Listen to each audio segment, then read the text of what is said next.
When you're very little and you have very passionate family members that are, to a great extent, in a lot of pain, and they are Cuban. They're flying the flag all the time. They're talking about their lives all the time.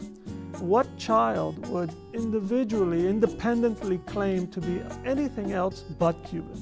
And I'm from an exiled family that was politically unappetizing, but I'm personally a product of the United States.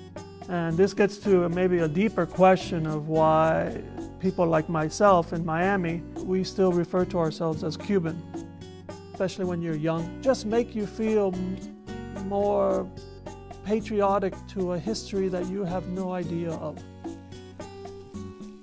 You have no connection to, you didn't experience anything, only story and photography. I found it difficult to connect photographs to reality.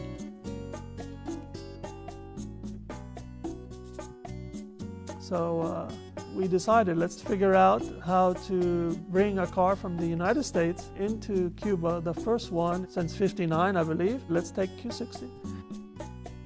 It was a monumental task. And so when we finally saw it pull out of the container and onto the ground outside of Havana, the passion in that car, the power, the shape, the sculpture is something very dear to me. To drive up to the Tropicana or some of my family's buildings, I felt this was, oh my God, a once in a lifetime, obviously.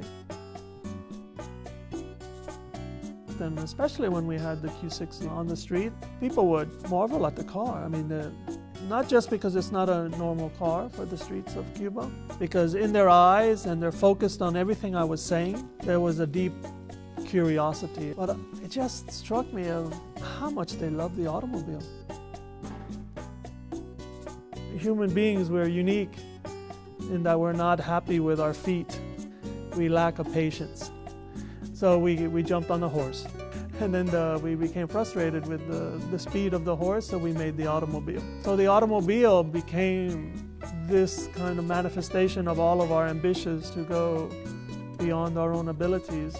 And then I think slowly it became a representation of society. I believe that an automobile is about the dreams of a culture.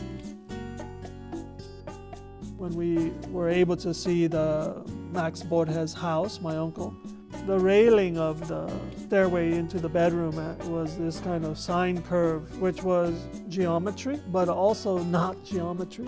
It had a little bit of his own sense of warmth and humanity.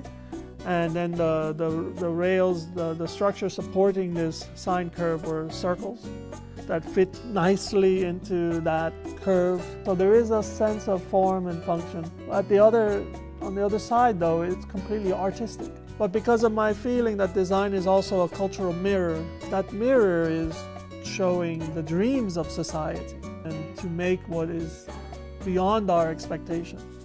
I felt that in his work. I left Cuba with this sense of, oh, I feel some synergy with my uncle. This ability to see life as what is required to build, but to also see life through a more romantic lens. I feel somewhat certain that this is part of my DNA.